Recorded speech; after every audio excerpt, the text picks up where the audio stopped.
దాని ప్రకారంగానే ఆయన అధికారంలోకి వచ్చిన తర్వాత 2250 నుంచి 2250 నుంచి మళ్ళీ 2500, 2750, మళ్ళా 3000 చేసినటువంటి సందర్భం ఇదే రోజని మనం చేస్తున్నాం. ఈ సంవత్సరంలో మొదటి రోజున 3000 రూపాయలు పెన్షన్ ఇచ్చేటటువంటి కార్యక్రమాన్ని జగన్మోహన్ రెడ్డి గారి ప్రభుత్వం నిర్ణయం తీసుకుంది. 3వ తారీఖు నుంచి ప్రతి ఇంటికి వెళ్లి వాలంటీర్ ఇచ్చిన వాగ్దానాన్ని నిలబెట్టుకుని 3000 రూపాయలు అంటే 500 రూపాయల నోట్లు వారికిచ్చి ఇచ్చిన వాగ్దానాన్ని నిలబెట్టుకున్నటువంటి ఊర్లో చిలకలూరుపేటలో గెలిచి రాష్ట్ర మంత్రివర్గంలో ఆరోగ్య శాఖ మంత్రిగా పనిచేస్తున్నటువంటి విడుదల రజనీ గారు ఆమెను గుంటూరుకి ఇన్ఛార్జిగా నియమిస్తే గుంటూరులో 1వ తారీఖు నుంచి ఆమె ఒక ఆఫీసుని, పార్టీ ఆఫీసుని ఓపెన్ చేసుకోవడానికి సర్వం సిద్ధం చేసుకుంటే రాత్రి 12 గంటల సమయంలో 12-1 గంట మధ్యలో దాడి చేశారు. దాడి చేసి ఆఫీసును ధ్వంసం చేయడానికి ప్రయత్నం చేశారు. ఆఫీసు మీద రాళ్లు వేశారు, బ్యానర్లు చించివేశారు.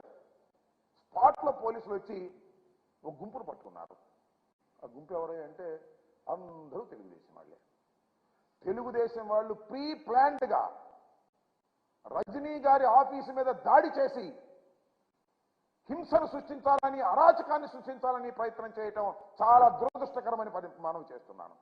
ఒక బీసీ మహిళ ఆమె ఇక్కడికి వచ్చి ఆఫీస్ ఓపెన్ చేస్తుంటే ఎందుకు మీకు కలుపుకుంటుంటున్నా? దమ్ముంటే గెలవండి అంటున్నా.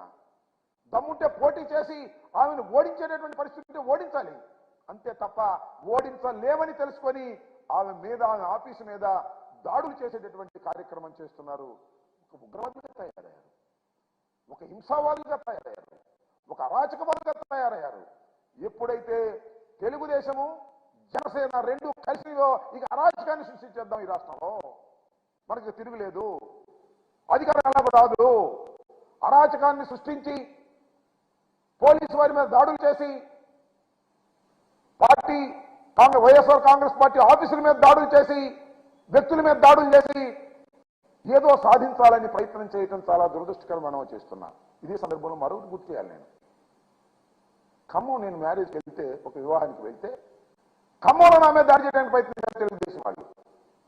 ఒకే వర్గానికి చెందిన వారు దాడి చేసి నన్ను అల్లరిపాలు చేయాలనేటువంటి ప్రయత్నం చేశారు. ఈ విధంగా ఎక్కడ పడితే అక్కడ దాడులు చేయాలి. మాకు తెలుగుదేశానికి జనసేన కలిసి వచ్చింది.